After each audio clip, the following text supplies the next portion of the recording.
The Wandering Village, a post-apocalyptic sandbox city builder set on the flat back of a giant dino dog, is a lumbering six-legged step in the right direction for the genre, which isn't something I say particularly often. In fact, you have to go all the way back to Against the Storm's 1.0 release in deep December of 2023 to find a city builder I haven't felt lukewarm at best about. Fittingly, the Wandering Village's 1.0 release borrows perhaps not heavily, but at least mediumly, from Against the Storm's winning environmental roguelite approach to the genre, that forced players to balance that oh-so-relatable problem of any successful society naturally wanting to expand, but that expansion then resulting in all sorts of time-sensitive issues that threaten the society's outright collapse. But while all that may sound depressingly familiar, what probably won't is Onbu, a massive, maybe even mythical creature that your people discover whilst unsuccessfully fleeing a global pandemic of poison spores that haven't quite set society back to zero, but we're counting down the single digits.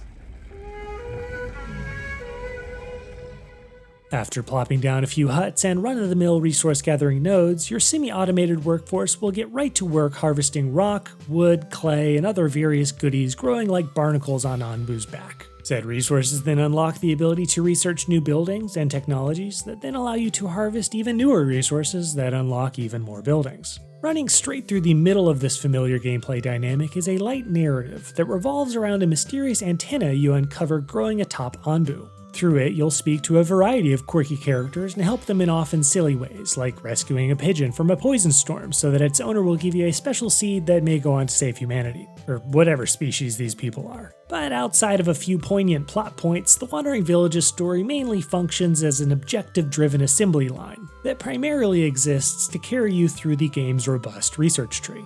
Now, if things are starting to sound a little bland, that's probably because we've been discussing the village part of this game. Let's get to wandering. Onbu, her itself, is as complex an ecosystem as is your village, with harvestable and compostable dung, parasites you'll need to purge, and a metabolism that you, through Onbu science, can learn to slow down or speed up. At the top of your screen, you'll see a variety of meters that gauge both villager and Onbu health. You'll need to keep both afloat during your long journey through forest, mountain, desert, and sea, all of which present their own challenges and opportunities while the game slowly but steadily increases in difficulty as your run progresses.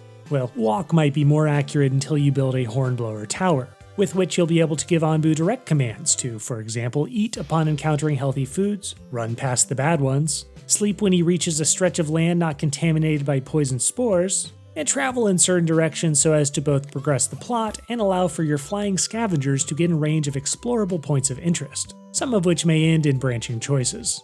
Along the way, however, keep in mind that Onbu is his own moody beast with his own moody metabolism, and he may choose to just outright ignore you if your trust level is too low. So be sure to pet the big fellow every now and then and feed him a mushroom, or hell, even launch him a villager via catapult if he gets hungry.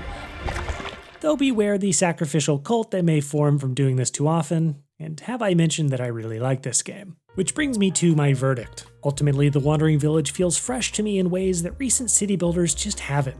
Not to bully Frostpunk 2 and Synergy more than I already have, but these and titles like them ask players to do effectively the same mechanical thing, in different climates admittedly. But said climates really only go in one direction, from not so extreme to extremely extreme. What fun it is then for your city to be able to wander through a mysterious world full of multiple biomes, adapting to each ecosystem along the way, all while balancing finite starting resources between expansion and exploitation. Throw in some charming hand-drawn art and a fun flute-heavy soundtrack that reminded me of the village music from Nier Automata,